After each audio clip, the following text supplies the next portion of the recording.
Shalom, nous allons étudier le DAF Petet dans Masechet Baba Metzia et nous reprenons donc à la 6e ligne du DAF cette fois, donc Petet, Tanur Banan, on a une Braïta, après avoir appris finalement qu'on avait un kesh entre Nersa et Chosem, à la fois l'homme et à la fois l'animal.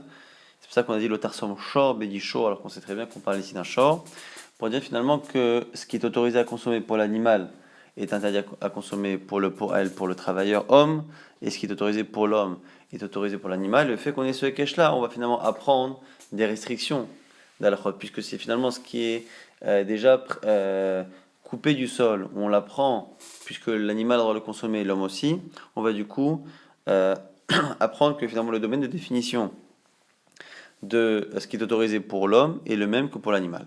Tanour Banan, c'est marqué Daïsh, donc c'est marqué le Tarsom Shor Bedisho, donc Disho ici Daïsh, c'est la récolte de blé que l'on travaille après avoir été coupé, que l'on piétine. Madaïsh, Miyuchad Avash ou Gidlo Karka, donc on va prendre ces limites-là. De la même manière que pour l'animal, c'est marqué Daïsh, donc c'est quelque chose qui provient du sol. Ou pour El Ochelbo, et donc on a le droit.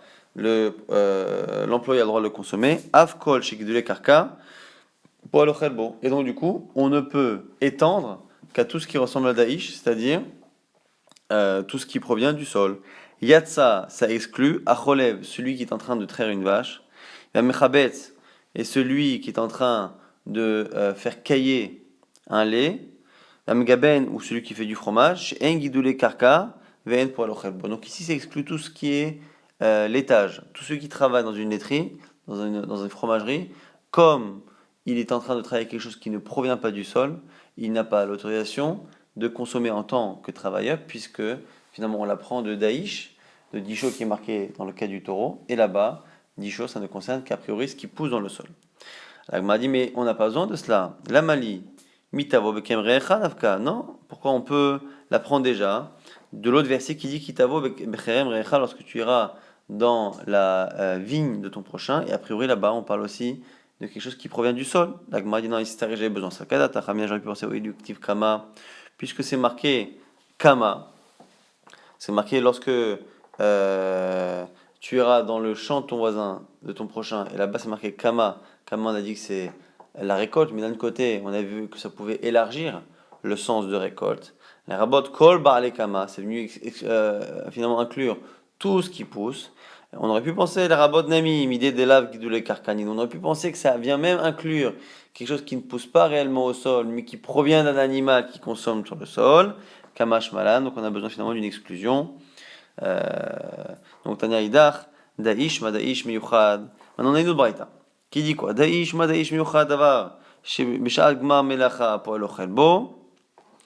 Af, Kol Shu Bishal Gmar Melacha, Poel Ochel Bo. Alors Da'ish, c'est quoi là-bas? Da'ish, c'est au moment où on a terminé le travail sur la récolte que l'on fait cette disha. Et donc là-bas, on a dit que on a le droit de la consommer. Alors à ce moment-là, ça pourrait également n'inclure que les aliments végétaux qui sont en train d'être terminés et prêts à la consommation. Et c'est que dans ce cas-là qu'on pourrait les consommer en tant qu'employé. Sinon, on n'aurait pas le droit. Yatsa, Amenakesh, Shumim ou Batsalim. C'est quoi? C'est un cas où, par exemple, ici pour Shumin ou Betsalin, donc pour les oignons et pour l'ail, on a tendance parfois à vouloir aérer le champ. Et donc, qu'est-ce qu'on fait? On vient, et lorsque encore les oignons et l'ail est encore jeune, on passe et on arrache certaines pousses, on les enlève du sol, alors qu'ils ne sont pas encore mûrs, on les arrache pour permettre aux autres d'être aérés et d'avoir une place pour bien pousser. Et donc là, ici, on est en train d'arracher, on est en train plus ou moins de récolter, mais c'est pas Shatbar Melacha, c'est pas le moment où la récolte est finie. Et donc, ce qu'on apprend ici, c'est que puisque c'est marqué pour l'animal, et c'est de là-bas qu'on apprend que l'homme également a le droit de consommer l'aliment pour lequel il travaille, de la même manière que là-bas, la disha ne se fait qu'avec une récolte qui est mûre et qui est terminée. Là, ici, c'est pareil. Tous les autres végétaux que l'on a le droit de consommer lorsqu'on travaille sont des végétaux lorsqu'ils sont mûrs. Lorsque l'on est obligé d'arracher des végétaux avant leur maturité pour des raisons X ou Y, à ce moment-là, l'employé n'a pas le droit de consommer de consommer les légumes ou les fruits qu'il est en train d'arracher, puisqu'ils ne sont pas arrivés à maturité. L'Agmara pose une question, la Mali. Mais elle nafka. L'Agmara dit, attends, on peut déjà l'apprendre dans le fait qu'on a dit là-bas, lorsque tu travailleras, tu pourras consommer comme tu en as envie, comme tu as faim, mais tu ne pourras pas mettre dans ton panier. Tu ne pourras pas mettre dans ton panier. Et donc là-bas, a priori, on peut déjà apprendre que l'on parle d'un moment où on met dans le panier. Et donc si on le met dans le panier, c'est que c'est Gmar Melacha. La Gmara dit l'Otsrecha, Falgav Deka Meshalef, Ktine Mimine Ileme. La Gmara nous dit, donc, c'est parce qu'en fait, parfois justement, lorsque l'on enlève ces oignons, ces végétaux qu'on enlève, parfois on les enlève pour aérer et en même temps on les met dans un panier.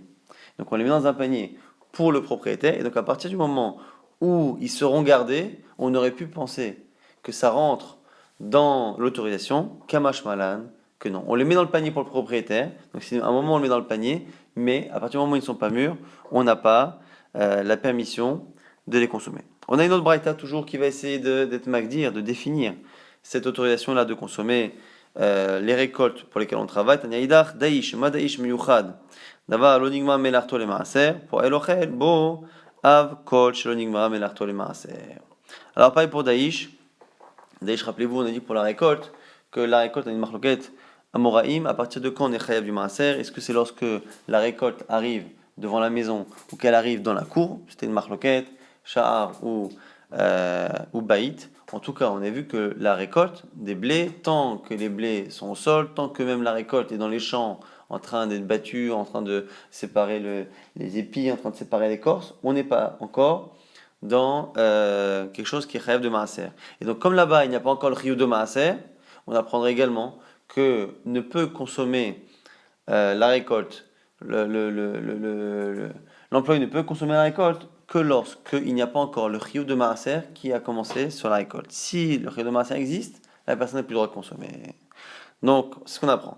Yatsa, abodel bitmarim, ou begrogarot, ou evening maramel artole maaser, en poel ochel bo. Donc ici, c'est un travail qui est fait dans des tmarim, ou des grogarot, donc des figues qui sont mûres et qui se sont collées lorsqu'on entrepose des figues ou des dattes, comme c'est un fruit qui est sucré, les fruits ont tendance à s'agglomérer les uns aux autres. Et donc ce travail-là de séparer les dattes et les figues les unes des autres, ça, c'est un travail qui se fait à un moment donné où la récolte est déjà chayevet de maaser, est déjà concernée par le prélèvement du maaser, et donc, comme c'est concerné par le maaser, l'employé n'a pas le droit de les consommer, puisqu'on apprend tout ça de Daïch, et que Daïch qui est marqué pour l'animal mais que l'on transpose à l'homme, Daïch a pas d'une récolte qui n'est pas concernée par le maaser. Ragma tout de suite va objecter, elle dit Ve'atania, Bodel, Bitmarim ou Bagrogarot pour Elochelbo, pour Tania une bretta clairement qui nous dit que celui qui sépare des dattes, qui sépare des figues, a le droit d'en consommer. Amar Rafapa répond Yi Kitania Haï Betohalne. L'Agma dit c'est un cas particulier. On parle d'un cas où on a attrapé les figues lorsqu'elles n'étaient pas mûres. Donc c'est un cas où on a fait tomber des figues de l'arbre ou des dattes qui ne sont pas mûres, On les a mises dans un panier à ce moment-là pour les faire mûrir dans le panier. Et à ce moment-là, comme elles n'ont pas justement mûri comme il faut, elles n'étaient pas rêvées de maaser. Dans ces cas-là, il peut les consommer, sinon il ne peut pas. Tanya Idachot Braïta, Daïsh, Ma Daïsh Meyuchad Davar, Shelonigma Melarto Lechala. Daïsh là-bas, ça parlait d'une récolte, et la récolte, non seulement évidemment des pachaïves de maaser qui commencent, on a dit, soit à la maison, soit dans la cour, mais encore moins de chala, le chiyuv de chala, qui concerne le pain, ce prélèvement sur le pain, n'existe qu'au moment où on fait une pâte. Donc évidemment que tant que les blés sont en train d'être piétinés, il n'y a pas d'obligation de chala. Ma Daïsh Meyuchad Davar, Shelonigma Melarto Lechala. Donc là-bas, on parle d'un cas où il n'y a pas de chala. Vepoel ochelbo, et on laisse l'employé le consommer, comme l'animal. Ça vient apprendre que finalement, on ne peut consommer que lorsqu'il n'y a pas encore le chiyuv de chala. Yatsa alash ve'amekatef ve'aofe. De là, on voit que tout celui qui travaille en boulangerie n'a pas cette autorisation. Donc, un apprenti boulanger qui travaille, qui prend la farine, qui la mélange à l'eau, qui pétrit, qui enfourne, tous ceux qui travaillent dans une boulangerie, à partir du moment où ils sont en train de travailler un grain qui est déjà concerné par la mitzvah de maaser, enfin tout celui qui le fait après la pâte, mechila. Une fois que la pâte est faite, celui qui pétrit la pâte, celui qui forme les pains, celui qui enfourne, toutes ces personnes-là, à partir du moment où ils ont travaillé un aliment qui est déjà concerné par la chala, ils n'ont pas l'autorisation de la consommer, puisque la source que l'on a de l'autorisation de consommer vient d'un cas où il n'y a pas de chala. La Gemara, maintenant, va poser une question. Va au fait, chez Nigma Melach Tolechala, en pour elle au. Maintenant, la Gemara va, à partir de cette braïta, va parler d'un cas. Valo Nigma Melach Tole Maaser. La Gemara pose une question, il dit attends, on a dit que c'était le Maaser, mais dans tous les cas, à partir du moment où il y a déjà le maaser qui a été qui est concerné, puisqu'on a dit que la récolte, à partir du moment où elle rentre dans la maison, dans la cour, il y a déjà le maaser. Dès qu'il y a le maaser, on n'a plus l'autorisation de la consommer quand on la travaille. Aucun travailleur ne pourra consommer cette récolte par l'autorisation de l'autre Samchor Vedisho. Et donc du coup, la Gemara pose une question, elle dit comment peux-tu me parler de l'interdiction que le boulanger ou l'apprenti boulanger a de consommer, alors que dans tous les cas, s'il est en train de pétrir la pâte, c'est que il y a déjà eu le maaser. Et donc déjà, depuis le maaser, il n'y a plus d'autorisation pour l'employé de consommer. Donc à quoi ça sert de me parler de chala maintenant? Chala, ça vient bien plus tard. Elle m'a dit Lokashia, on peut parler d'un cas où il y a une mise de chala sans mise de maaser. Donc c'est pour ça que le premier problème se pose au moment de la chala. Bechut salaretz, en dehors d'Eretz Israël. Askinan, délicat maaser, où il n'y a pas de maaser. Il n'y a pas de maaser en dehors d'Eretz Israël. La Gemara dit, mais si c'est pas en Eretz Israël, chala d'amilika, il n'y a pas non plus de mise à chala. Minatora en tout cas. Et donc du coup, la Gemara dit, tu m'as pas répondu. Si on est en Eretz Israël, il y a chala, mais avant ça, il y a maaser. Donc dès qu'il y a eu le rio de maaser, dès que c'est rentré dans la maison, dans la cour, en fonction de la marloquette amorim qu'on avait vu il y a quelques temps, à ce moment-là, il ne peut plus consommer. J'ai pas besoin d'attendre qu'il y ait un chilouf chala qui commence quand on pétrit la pâte. Et si c'est en chutz laaretz, il n'y a ni maaser, ni chala. Et donc, du coup, tout le monde pourrait consommer. À la fois celui qui utilise la récolte une fois qu'elle est rentrée à la maison, et à la fois celui qui la pétrit et qui l'enfourne. Là, on l'a, ba'aretz. Donc, on revient, on dit non, c'est en Eretz Israël. Velokashia. Ça parle d'une époque particulière. Besheva shekivshu ou Besheva shehilku. Lorsque Yoshua Binoun, le successeur de Moshe Rabbeinu, a fait rentrer les Bnei Israël en Eretz Israël après la mort de Moshe Rabbeinu, avant cela, il a passé 14 années, 7 ans à faire la guerre pour conquérir la terre, 7 ans à la partager entre les 12 tribus. Donc c'est ce qu'on appelle les 14 années de conquête, qui finalement sont séparées en 2 temps, 7 années de guerre, 7 années de partage. Et donc, pendant ces 14 ans, on nous dit quoi? D'Amarmar, on a une halakha qui nous dit Sheva Shekivshu, Sheva Shechilku, c'est 7 plus 7 années, Nitraïvu Bechala, Velo Nitraïvu Maaser. Ils ont eu l'obligation de la chala, mais pas du maaser. Et donc, du coup, lorsqu'on nous a dit que dans l'absolu, la chala empêche, dès que le chiyuv chala commence, ça empêche le boulanger, l'apprenti boulanger, de consommer la pâte ou le pain sur lequel il a travaillé, ça n'a de sens à l'achik que pendant les 14 années qui ont précédé l'installation d'Eretz Israël du temps de Yoshua Binoun. Pendant ces 14 années, on avait l'obligation minatora de chala, pas l'obligation par contre du maaser, et donc c'est la raison pour laquelle dans ces cas-là, il n'y a pas eu d'interdit qui a commencé avec le maaser, parce que le maaser n'existait pas, mais ça a commencé avec la chala. C'est comme ça que la Gemara répond donc à la question de logique que la Gemara avait posée. Maintenant, la Gemara pose une question plus générale. Elle dit Midé maaser kagarim, gbar melacha kagarim. Le même type de question. On a dit attends, en quoi tu me parles de chala alors qu'avant la chala il y a déjà le maaser? La Gemara dit attends, mais même avant le maaser, il y a autre chose. Il y a ce qu'on appelle gmar melacha. À partir du moment où le fruit est mûr, ça y est, c'est un moment où normalement, dès que le fruit est mûr et consommable, il n'y a pas de raison, normalement, justement, que l'on puisse le laisser être consommé par l'employé. Et donc, puisqu'en général, le gmar melacha arrive avant le maaser, à quoi ça sert encore une fois? De me dire que c'est le maaser ou la chala qui va interdire l'obligation de maaser ou de chala qui commence, qui va interdire l'employé de consommer, alors qu'avant cela, il y a déjà normalement ce qu'on appelle le gmar melacha qui déjà empêche l'employé de consommer. Et là, Maravina, kror utne, non, il faut tout mettre d'un coup en fait. Quand on dit, toutes ces braïtotes là disent en fait la même chose. Daïsh, lorsqu'il est marqué là-bas Daïsh, on apprend que Daïsh là-bas, c'est une récolte qui n'est ni terminée, ni chayavet de maaser, ni chayavet de chala. Et finalement, c'est tout cela ensemble qu'il faut mettre. Madaïsh miyuchad davar shelo nigma melarto le maaser ve la chala, pour el ochel bo. Av ko shelo nigma melarto le maaser ve la chala, pour el ochel bo. Donc finalement, il faut dire que là-bas, Daïch, on apprend que c'est une récolte qui n'est pas terminée dans le sens où elle n'est pas chayevet de maaser ni de chala. Et c'est ça qui finalement détermine l'interdiction. Donc c'est le fait que ce soit prêt pour le maaser. Pas que la récolte est terminée, comme on a pu le penser en lisant la première braïta. C'est pas le fait que ce soit gmar melacha tout court, c'est gmar melacha les maaser, gmar melacha les chala. C'est à ce moment-là, dès qu'il y a une obligation de chala ou de maaser qui commence, c'est là que l'employé n'a plus le droit de consommer, pas avant.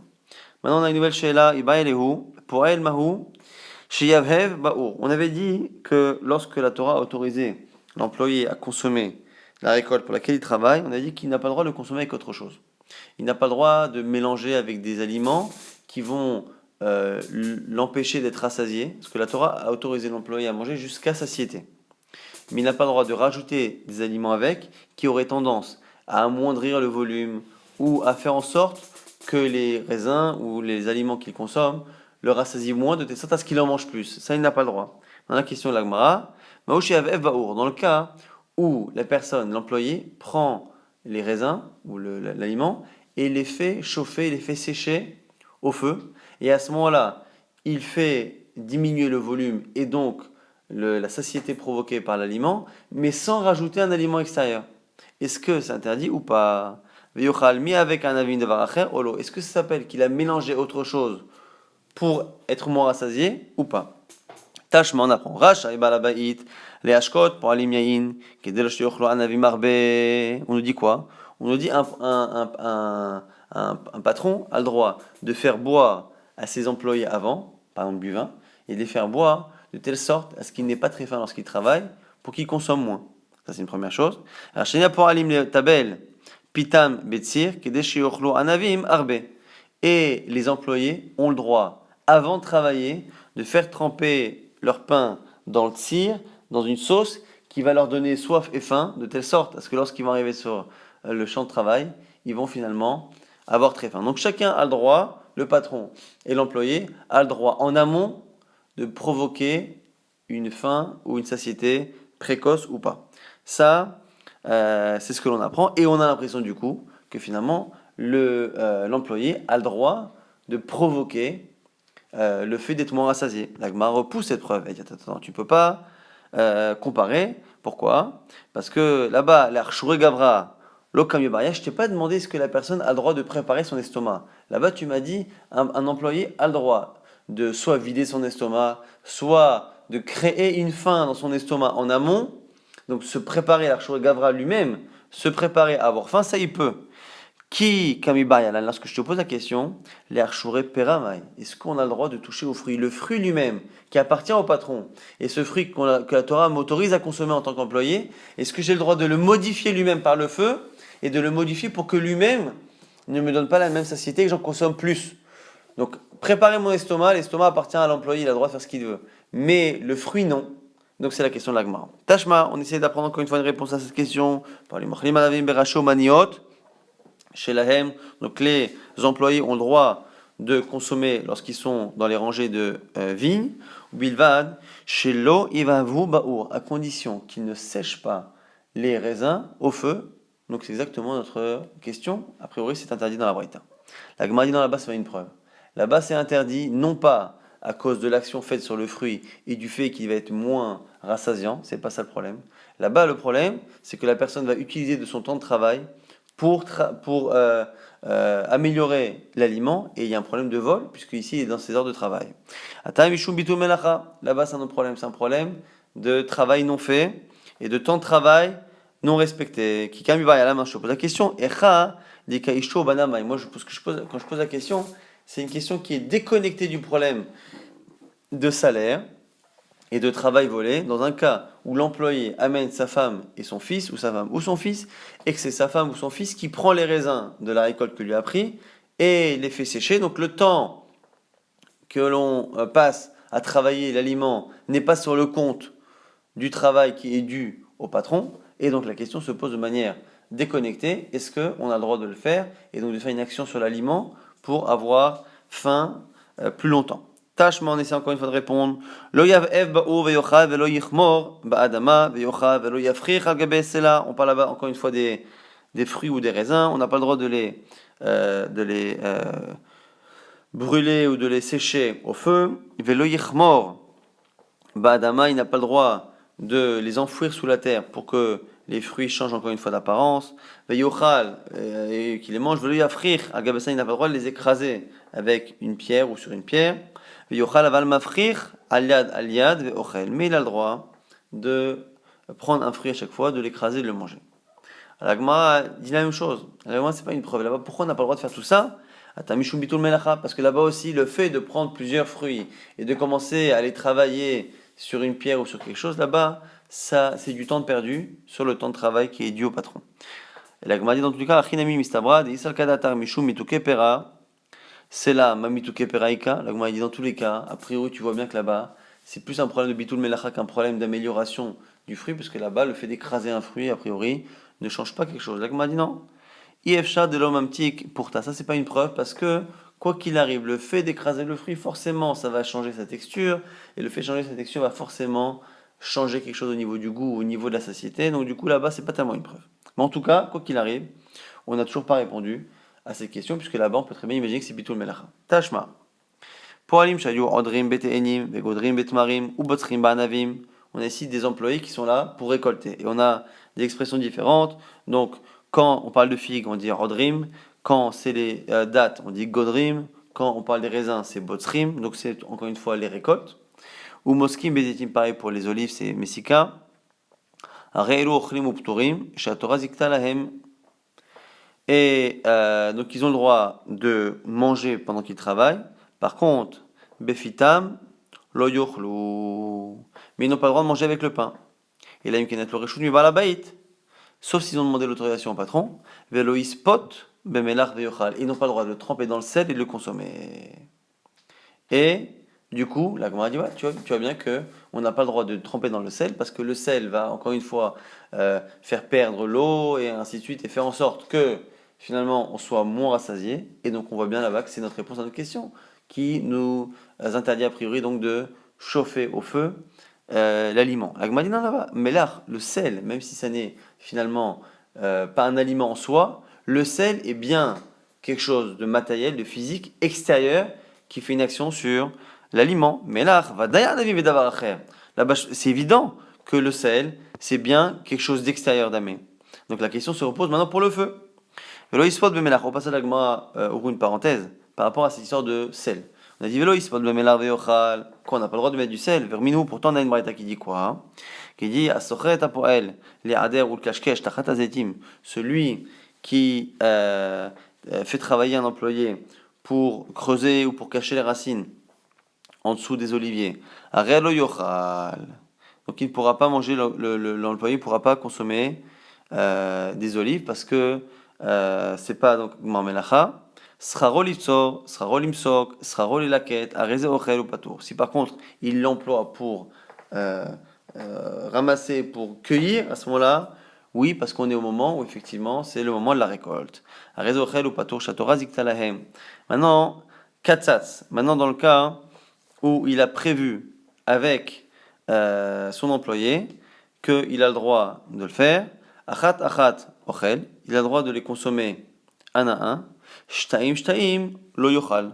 Il n'aura pas le droit de les consommer par deux, sauf donc s'il a prélevé le maaser. Après on dit quoi?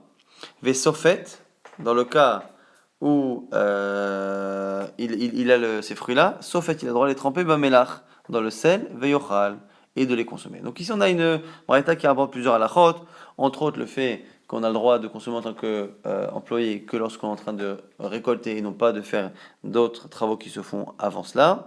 Après on a vu que quand le patron autorisé, on a le droit de consommer un à un, mais pas par deux, et lorsque on a du sel, on a le droit de tremper dans le sel. Donc du coup, la Gemara essaie encore une fois déjà de comprendre de quoi ça parle. Aïe, sur quel cas parle la Braïta lorsqu'elle dit à la fin qu'on a le droit de tremper dans le sel? Il est masefa, si on parle de la fin, qui va des katsas, kolechi deba elichul, Et là, la vraie donc la Gemara dit, puisqu'à la fin, on a été code 7, c'est-à-dire qu'on a prévu avec l'employé, avec le patron. Si le patron a autorisé, la question ne se pose pas.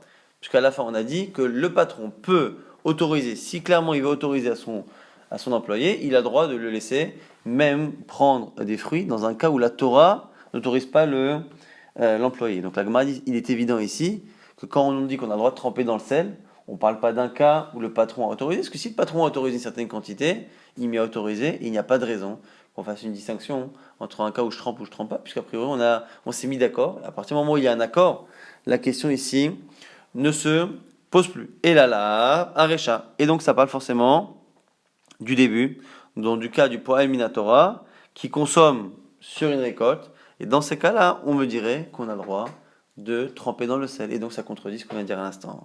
Amarabaya Baye répond, Lokashia. Il n'y a pas de contradiction. Pourquoi? Kan ba'aretz, kan bechutza la'aretz. On fait une différence entre Eretz Israël et Chutza la'aretz. Pourquoi? Ba'aretz kav'a svita, bechutza la'aretz lo kav'a svita. On fait une distinction que en fonction d'Eretz Israël, quand on est en Eretz Israël, le fait de tremper dans le sel provoque un chiyuv du maaser, et donc du coup, il ne peut plus consommer sans avoir prélevé. Par contre, lorsqu'on est en chutz la'aretz, le sel que l'on met sur l'aliment n'a pas cette possibilité de lui changer son statut d'objet le maaser. La Gemara objecte Amarava, Mikam idée de ba'aretz kav'a asfita midoraita ou chutz la'aretz ou kav'a asfita uta lechatchila. Il m'a dit mais pourquoi faire une différence? Même s'il y a un din en Eretz Israël qui n'est pas noeg en chutz la'aretz, il est noeg midarabanan au moins. Donc si minatora ça se passe comme ça en chutz la'aretz, ça devrait être pareil au moins en Eretz Israël, je veux dire, en chutz la'aretz ça devrait être pareil au moins midarabanan. Et là Rava propose autre chose, ben ba'aretz ben chutz la'aretz, on parle en Eretz Israël ou pas, c'est pareil. Chadal ou kav'a asfita. Tarte kav'a svita. On fait une distinction entre 1 et 2. Quand on consomme 1, il n'y a pas. Donc, svita, le fait de tremper ne change rien. Donc, tarte kav'a svita. Par contre, c'est le nombre. À partir du moment où on en prend 2, c'est mechav de maaser. Donc, on nous dit quoi? 4 sats. S'il a prévu avec le patron, ben safat, ben osafat, achatachat ochel, il peut consommer quoi qu'il arrive, qu'il trempe ou qu'il ne trempe pas, parce que le patron l'a autorisé. Maintenant, shtaim lo yochal, mais 2 par 2 il ne pourra pas consommer. Pourquoi? Parce que lui-même personnellement, l'employé aura l'obligation de prélever le maaser. Et donc du coup, il faudra qu'il prélève avant de consommer. Maintenant, lokatsat, s'il n'a rien prévu avec le patron, velo safat, et qu'il n'a pas trempé dans le sel, ochel shtaim, il peut consommer par 2. Safat, achat, ochel, s'il a trempé, il peut en prendre 1. Shtaim lo yochal. S'il en prend 2, il ne peut pas. Ve'afal gad natal reshut mi balabait deidbil lehu le maaser ve'kav'a svita. Donc, ce qu'on nous dit ici, c'est que même s'il a demandé l'autorisation au patron, à partir du moment où il a trempé, il est devenu chayav de maaser. Dès qu'il est chayav de maaser et qu'il prend par 2, à ce moment-là, il est obligé de s'arrêter de manger, de prélever avant de manger. Donc, en résumé, par rapport à cette fameuse braïta avait l'air de donner l'impression que finalement on pouvait consommer dans le sel. La Gemara finalement a donné 2 réponses, celle d'Abaï, celle de Rava, pour dire que quoi qu'il arrive, ici quand on parle de tremper, on ne parle pas de tremper pour l'employé et qui est en train d'utiliser l'autorisation de la Torah de consommer ce qu'il y a sur la récolte. On parle bien d'un cas où quoi qu'il arrive, il a été autorisé par le propriétaire. On ne parle pas de cela, on parle du maaser. Est-ce que le fruit est chayav de maaser ou pas? Est-ce que c'est le sel qui a provoqué? Donc, selon Abaye, on fait une distinction entre chutz la'aretz et Eretz Israël. Selon Rava, on ne fait pas cette distinction-là. Simplement, il y a 2 choses qui vont finalement provoquer éventuellement un chiyuv de maaser. C'est soit que le patron est kotetz avec lui, à partir de 2, il sera chayav, soit s'il trempe dans le sel. Donc finalement, ce qu'on apprend ici, c'est que quand il y a un seul, la personne consomme 1 à 1, il n'y a pas de chiyuv de maaser. Dès que la personne consomme 2, mais que soit le patron l'a autorisé, soit qu'il a trempé dans le sel, à partir du moment où il en prend 2, et que le patron l'a autorisé, donc c'est comme une vente, ou qu'il a trempé dans le sel, à ce moment-là, c'est là qu'il y a effectivement un chiyuv de maaser, et donc l'employé ne pourra pas consommer sans avoir prélevé, mais encore une fois ici, le sujet de cette braïta n'est pas du tout le sujet qu'on avait, est-ce que l'on pouvait tremper dans le sel ou pas. Donc finalement, on n'a pas de contradiction. Effectivement, tremper dans le sel pour celui qui utilise l'autorisation de la Torah de consommer en tant qu'employé, ça c'est sûr que c'est interdit. Donc ça c'est sûr que c'est interdit. Maintenant, ce qu'on nous a appris là-bas, c'est que finalement, dans le cas où c'est autorisé, le sel, dans un cas, peut éventuellement obliger la personne à prélever le maaser, comme le fait de vendre, à partir du moment où on n'est pas dans la quantité de 1, mais la quantité de 2, la Gemara tout de suite va expliquer, d'où on apprend que c'est la quantité qui, justement, provoque le chiyuv de maaser. Donc la Gemara rapporte effectivement la source. Donc la Gemara nous, il va tarter, et le fait que deux des kavas fita, qui va justement provoquer avec le sel, d'où on le sait, Menalan, Amar maintenant, c'est un qui apporte un pasouk, la marquera dans Micha, qui Betsam, qui est Amir Gorna, lorsqu'il les a rassemblés comme une germe, là-bas, Goren, dans le Goren, c'est l'endroit où on va rassembler justement les blés, et Goren, c'est ça qui provoque le maaser, et là-bas, c'est marqué qui Betsam, qui les a rassemblés, de là on voit, c'est le fait d'assembler, donc c'est plusieurs. Dès qu'il y a deux, il y a un chiyuv de maaser dans certains cas, donc soit quand ça a été vendu, soit lorsque ça a été salé, mais en tout cas le fait qu'il n'y ait pas de maaser lorsqu'on consomme un à un les fruits, on l'apprend de ce verset qui nous dit que le goren et le maaser ne commencent qu'à partir du moment où il y a un kibbutz, qu'il y a justement un rassemblement des choses.